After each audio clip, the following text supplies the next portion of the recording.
வணக்கம். சுடரி சேனல் வாயிலாக நான் உங்கள் மகாமஸ். இன்றைய பதிவு குழந்தைகளுக்கான பதிவு மற்றும் எழுத்து பயிற்சியினை அதிகப்படுத்துவதற்காக பெற்றோர்கள் உங்களுக்குமான பதிவுதான். குழந்தைகளை எழுத வைப்பது எவ்வளவு சவாலான விஷயம் என்பதை உணர்ந்து கொண்டு அதன் மூலம் நான் வெளியிட்ட இப்பதிவு உங்களுக்கு பயனுள்ளதாக இருக்கும் என நான் நம்புகிறேன். ஏற்கனவே வெளியிட்ட வீடியோக்களை பயன்படுத்தி நீங்கள் உங்கள் குழந்தைகளை எழுத வைத்திருப்பீர்கள் என நான் நம்பிக்கை கொண்டு மேலும் அடுத்த பதிவிற்காக வந்திருக்கிறேன். இன்று நாம் பார்க்க இருப்பது ஸ்டாண்டிங் லைன். இந்த லைன் பேசிக் லைன்ஸ் நம்ம பார்த்துட்டு வரோம் இல்லையா, அந்த வகையில் இன்று நாம் பார்ப்பது ஸ்டாண்டிங் லைன். இந்த லைன் வந்து ஸ்டாண்டிங் பொசிஷன்ல, இப்ப நான் எப்படி நின்றுட்டு இருக்கேன், நேரா நின்றுட்டு இருக்கோம் இல்லையா, இதே மாதிரி ஸ்டாண்டிங் பொசிஷன்ல இருக்கிற இந்த லைனுக்கு பேர் தான் ஸ்டாண்டிங் லைன். இந்த லைன் வந்து ஸ்டாண்டிங் பொசிஷன்ல இருக்கும். ஏற்கனவே நான் உங்களுக்கு முன்னதாக வீடியோ பார்த்தவர்களுக்கு புரியும்.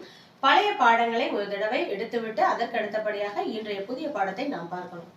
ஏற்கனவே நம்ம பேசிக் லைன்ல லெஃப்ட் ஸ்லாண்டிங் லைன் எழுதி இருக்கோம். இதற்கு பேர் என்ன குட்டீஸ்?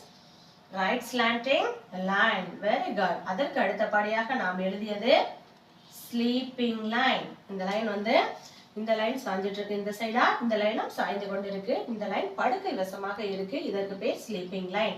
இந்த மூன்று லைன்களையும் நாம் பார்த்துட்டோம். இன்று நாம் புதிதாக பார்க்க இருப்பது ஸ்டாண்டிங் லைன். இந்த லைன் பாத்தீங்களா, நேரா நின்றுட்டு இருக்கும். இதே மார்க்கர் யூஸ் பண்ணி பாரு. நீங்களும் வீட்டுல மேட்ச்ஸ்டிக் இல்லைன்னா ஸ்கேல் யூஸ் பண்ணி பாருங்க, இல்ல பென்சில், நீங்க எழுதும் பென்சிலையே கூட பயன்படுத்தி பாருங்க. இந்த புறமாக சாய்ந்திருக்கும் இந்த லைன், அதாவது இடது புறமாக சாய்ந்திருக்கும் இந்த லைனுக்கு பேரு லெஃப்ட் ஸ்லாண்டிங் லைன். வலது புறமாக சாயும் இந்த லைனுக்கு ரைட் ஸ்லாண்டிங் லைன். படுக்கை வசமாக இருக்கும் இந்த லைனுக்கு ஸ்லீப்பிங் லைன். மற்றும் நேராக நின்று கொண்டிருக்கும் இந்த லைனுக்கு பேரு ஸ்டாண்டிங் லைன். இதுதான் நம்ம பார்க்க வேண்டிய லைன். பார்த்த லைன் இது. இன்னைக்கு பார்க்க போற லைன். இந்த ஸ்டாண்டிங் லைனை எப்படி எழுதணும் பெற்றோர்களை உங்களுக்கு மிகவும் புரியும்.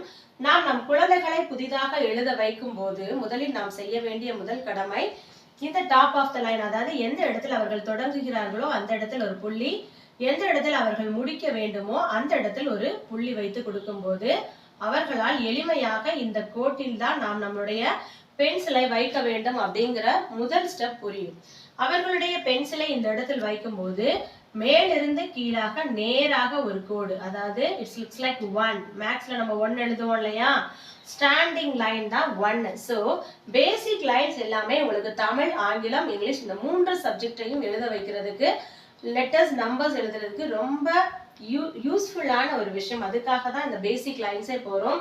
இப்போ நீங்க இந்த பேசிக் லைன்லாம் கத்துட்டோம்னா மேக்ஸ் எழுதும் போது ஈஸியா ஸ்டாண்டிங் லைன் 1 அப்படின்னு சொல்ல முடியும். ஸோ அதனாலதான் இந்த பேசிக் லைன்ஸ், இந்த லைன்ஸ் வந்து ஸ்கிப் பண்ணாம குழந்தைகளை எழுத வைங்க.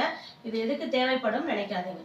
இந்த மேல இடத்துல வந்து பென்சிலை வைத்து நேராக கீழே உள்ள இந்த புள்ளியை தொடும்போது இதற்கு பேர் என்னது? Standing line. திரும்பவும் சொல்றேன், மேல உள்ள இடத்துல புள்ளி வச்சிடறோம், இந்த இடத்துல வச்சிடறோம், நம்மளோட பென்சில் டிப் எடுத்து இந்த இடத்துல வைக்கிறோம், கீழே அழகா ஒரு லைன் போடுறோம். இதுக்கு பேர் என்னது? Standing line. திரும்பவும் சொல்லுங்க, மேல உள்ள இடத்துல நம்மளுடைய பென்சில் டிப்பை வைத்து கீழே உள்ள இந்த புள்ளியை நோக்கி நாம் என்ன செய்யறோம்? ஒரு கோடு போடுறோம். இதுக்கு பேர் என்னது? Standing line. திரும்பவும் சொல்லுங்க, இதுக்கு பேர் என்னது? Standing line. திரும்ப பாரு, இந்த இடத்துல ஒரு புள்ளி இருக்கு, இங்க ஒரு புள்ளி இருக்கு. மேல் கோட்டில் உள்ள புள்ளியில் நாம் கை வைத்து கீழே உள்ள இந்த புள்ளியை நோக்கி நாம் வரும்போது இதற்கு பேர் என்னது? Standing line. திரும்பவும் சொல்லுங்க, நாம் எந்த விதமான லைனோ லெட்டர்ஸோ நம்பர்ஸோ எது எழுதினாலும் அதோடைய பெயரை உச்சரித்து கொண்டே எழுதும் போது அது வந்து நமக்கு மறக்காது. இது நம்ம எழுதுறதோட மட்டும் இல்ல, ஐடென்டிஃபை பண்றதும் மிகவும் முக்கியம். ஓகேங்களா? ஸோ ஐடென்டிஃபிகேஷனுக்கு நம்ம சொல்லிக்கிட்டே எழுதும் போதுதான் உங்கள் குழந்தையின் பேச்சு திறனும் மேம்படும், அவர்களின் ஞாபக சக்தியும் அதிகரிக்கும். ஸோ இதை நீங்க வந்து உங்கள் குழந்தைகள்கிட்ட கட்டாயமா பின்பற்றும்படி ரொம்ப அன்பான முறையில் கொண்டு போங்க. இது வந்து ஸ்டாண்டிங் லைன். சொல்லிக்கொண்டே எழுதணும். Standing line, standing line, standing line, standing line, standing line.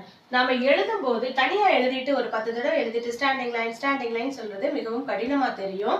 நாம் எழுதும் போதே ஒரு தடவை நம்ம எழுத போறோம். அப்ப நம்ம இதை போட்டுட்டு standing line, standing line, standing line, இவ்வாறு எழுதும் போது சொல்லிக்கொண்டே எழுதும் போது மிகவும் எளிமையாக இருக்கும். இதுதான் இன்றைக்குரிய பதிவு. போன வீடியோல நம்ம பார்த்தது left slanting line, right slanting line and sleeping line. இன்றைய பதிவு ஸ்டாண்டிங் லைன். இந்த பதிவு உங்களுக்கு பயனுள்ளதாக இருக்கும் நினைக்கிறேன். நீங்களும் இந்த வீடியோவை பயன்படுத்தி உங்கள் குழந்தைகளை எழுதுவதற்கு முயற்சி செய்யுங்கள். தனியாக ஒரு நோட்டு போட்டு இந்த 4 லைன் நோட்ல இந்த பேசிக் லைன்ஸ்ல இருந்து ஸ்டார்ட் பண்ணுங்க. அழகாக உங்கள் குழந்தைகளின் கையெழுத்து மாறும் என்பதில் எந்த விதமான சந்தேகமும் கிடையாது. மீண்டும் மற்றொரு பதிவில் உங்களை சந்திக்கிறேன். அதுவரை உங்களிடமிருந்து விடைபெறுவது உங்கள் மகாலட்சுமி ரமேஷ்.